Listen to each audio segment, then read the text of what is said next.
तो इस घटना में 2 ब्राह्मण और एक कोल मारा गया। उस कोल को हम धन्यवाद देते हैं जिसने अपने मान सम्मान के लिए, अपने बाप के बदले के लिए ये घटना किया है और इसी की जरूरत है। सुना आपने, ये महाशय पूर्व सांसद व विधायक हैं। इनका नाम बुद्धसेन पटेल है। ये मऊगंज जिले के गड़रा में हुए दोहरे हत्याकांड को सही ठहराते हुए अपराधियों का समर्थन कर रहे हैं और आगे भी ऐसी ही घटनाएं की जाएं, यह संदेश भी दे रहे हैं। हालांकि उनके इस विवादित भाषण की वायरल वीडियो में वर्ग विशेष, ब्राह्मणों के खिलाफ नफरत की भावना फैलाने, हत्या जैसे अपराध को सही ठहराने और अपराध को बढ़ावा देने का पूरा प्रमाण माना जा सकता है, जो वर्ग संघर्ष की स्थिति उत्पन्न करने और इसी तरह से अन्य अपराध को बढ़ावा देने के लिए काफ़ी है। इस मामले में जिला सत्र न्यायालय के एडवोकेट अनंत मिश्रा और मानवेंद्र द्विवेदी सहित अन्य अधिवक्ताओं ने आज सिविल लाइन थाना रीवा पहुंचकर पुलिस को दिए गए आवेदन में लेख किए हैं कि वर्तमान में सोशल मीडिया में पूर्व सांसद रीवा बुद्धसेन पटेल द्वारा किसी सार्वजनिक कार्यक्रम के दौरान दिए गए एक भाषण की पोस्ट वायरल हो रही है, जिसमें श्री पटेल सैकड़ों लोगों के समक्ष माइक पर गड़रा जिला मऊगंज में पिछले दिनों हुए हत्याकांड को सही बताते हुए ब्राह्मण जाति के विरुद्ध आपत्तिजनक व भड़काऊ बयान का भाषण दे रहे हैं।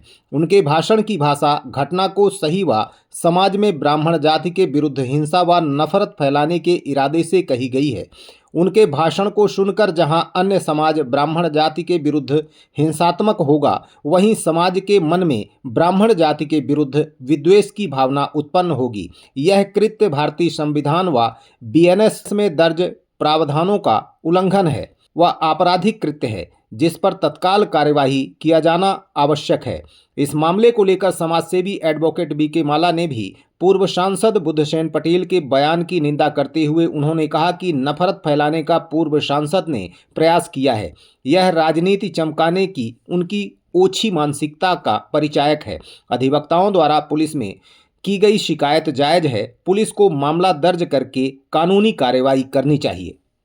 वकील साहब, आज आप लोग सिविल लाइन थाना आए हैं, क्या मामला है और क्या शिकायत आपने की है? मामला ये है कि अभी 2 दिन पूर्व कोई कार्यक्रम हुआ था यहाँ पे ओबीसी समाज का, जिसमें पूर्व सांसद बुद्धसेन पटेल जी भी उस कार्यक्रम में थे और उन्होंने जो भाषण दिया उसमें उन्होंने ब्राह्मण समाज के विरुद्ध आपत्तिजनक और अनैतिक टिप्पणियाँ की हैं तथा उन्होंने गड़रा हत्याकांड का उदाहरण ले करके और जो अन्य समाज के लोग हैं उनको इस बात के लिए उद्वेलित किया है कि वो ब्राह्मण समाज के लोगों के साथ मारपीट और हिंसात्मक रुख अख्तियार करें और ब्राह्मण समाज की बहन बेटियों के विरुद्ध भी अभद्र भाषण उन्होंने दिया है, जिसके खिलाफ आज हम सभी कानून के जानकार लोग यहाँ पे आए थे और सिविल लाइन थाना को हमने आवेदन दिया है कि उनके विरुद्ध भड़काऊ भाषण देने का और किसी जाति विशेष के खिलाफ आपत्तिजनक टिप्पणी करने का मुकदमा दर्ज किया जाए। और यदि ये पुलिस प्रशासन इस पर ध्यान नहीं देती और मामला नहीं दर्ज करती तो हम लोग खुद परिवाद लगा करके और बुद्धसेन पटेल जी के खिलाफ मामला दर्ज कराएंगे। जैसा कि देखने में आ रहा है कि इस समय जातिगत दुर्भावना ज़्यादा पनप रही है और अच्छे अच्छे पदों पर पहुंचने वाले लोग संविधान और कानून की लाइन से हटकर जो है अपने वोट की राजनीति और जाति की राजनीति करने लगे हैं। क्या ये यहाँ के समाज के लिए और इस देश प्रदेश के लिए उचित है? बिल्कुल उचित नहीं है और हमारा ऐसा मानना है कि कोई भी जो जानकार व्यक्ति है, चाहे वो किसी भी समाज का हो, चाहे वो किसी भी जाति से आता हो, वो इस तरह की बात नहीं करता।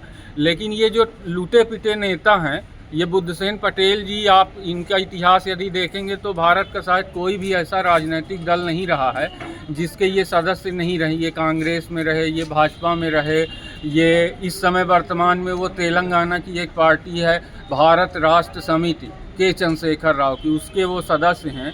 और सोचिए कि ये व्यक्ति मायावती जी ने इसको बहुजन की टिकट दी थी और उनकी टिकट के बदौलत ये सांसद बना था। इसका कोई खुद का न तो भविष्य है, न तो इसकी कोई औकात है और ये उनके मायावती जी के वोट बैंक के माध्यम से ये सांसद बन गया था।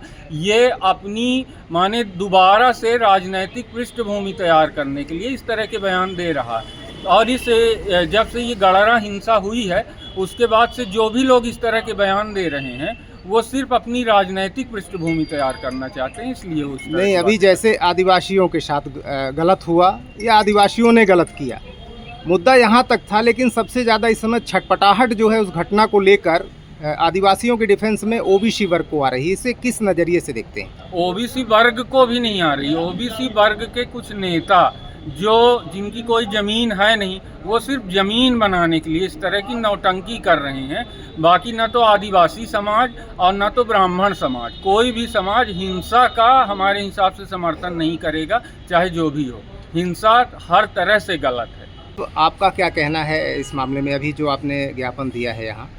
क्या है कि मैं एडवोकेट अनंत मिश्रा, मैं खुद इन परिस्थितियों से गुजर चुका हूँ। 2016 में मेरे पिताजी के साथ भी बहुती में बहुत बड़ा कांड हुआ था, ठीक है, तो मैं खुद गुजर चुका हूँ, मुझे पता है। ये जो जातिगत जिस तरीके से वैमनस्य फैला रहे हैं ये बुद्धसेन पटेल जी, तो इनकी बुद्धि जो है वो क्षीण हो चुकी है, ठीक है ना। और अब हमारा भी यही कहना कि अगर ऐसा है तो फिर हमारे भी समाज में कमी नहीं है, ठीक है। अब राम को और परशुराम को दोनों को एक साथ होना पड़ेगा अगर समाज में सम्मान चाहिए या समाज में अपने आप को सुरक्षा चाहिए, ठीक है। और बुद्धसेन पटेल जैसे लोगों के खिलाफ FIR हो और इनको जेल का रास्ता दिखाएंगे। बस जैसे उन्होंने सार्वजनिक रूप से ब्राह्मणों को गाली दी है, उस तरीके से सार्वजनिक रूप से आकर के माफ़ी मांगे कान पकड़ करके, तब इनको माफ़ी मिलेगी।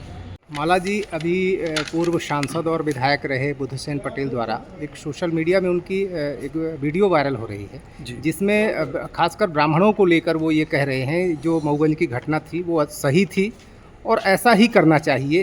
इसके क्या मायने निकाले जा रहे हैं और ब्राह्मण समाज की तरफ से या एक अधिवक्ता की तरफ से आप क्या कहना चाहेंगे? देखिए, निश्चित तौर से लोकतंत्र में, डेमोक्रेसी में अपनी बात रखने को सबको अधिकार है, पर अब डेमोक्रेसी में, लोकतंत्र में अपनी बात रखने को अधिकार है, दूसरे के अधिकार को हनन करने का अधिकार नहीं है, और दूसरे समाज, दूसरे वर्ग, दूसरे समुदाय को अपमान करने का अधिकार नहीं। दूसरी बात, किसी अपराध को, किसी कानून को, लॉ एंड ऑर्डर को अपने हाथ में लेने को किसी को अधिकार नहीं। यदि किसी विषय को उठा के आप ज्ञापन दे सकते हैं, आवेदन दे सकते हैं, पर किसी अपराधी को संरक्षण देना, किसी अपराधी को अपराध कारित करने के लिए प्रोत्साहित करना, अपराध के लिए उकसाना, अपराध के लिए बल प्रदान करना, अपराध के लिए संरक्षण प्रदान करना, तो आरोपियों को इस प्रकार के संरक्षण प्रदान करना, ये अपराध की श्रेणी में आता है। तो ऐसा यदि कोई जनप्रतिनिधि कर रहा है, आपने बताया कि पूर्व सांसद बुद्धसेन पटेल जी ऐसा वक्तव्य दे रहे हैं और समूचे सोशल मीडिया में ये बयान उनका प्रसारित बड़ी तेज़ी से हो रहा है, तो निश्चित तौर से हमको लगता है कि इसको गंभीरता से नहीं लेना चाहिए।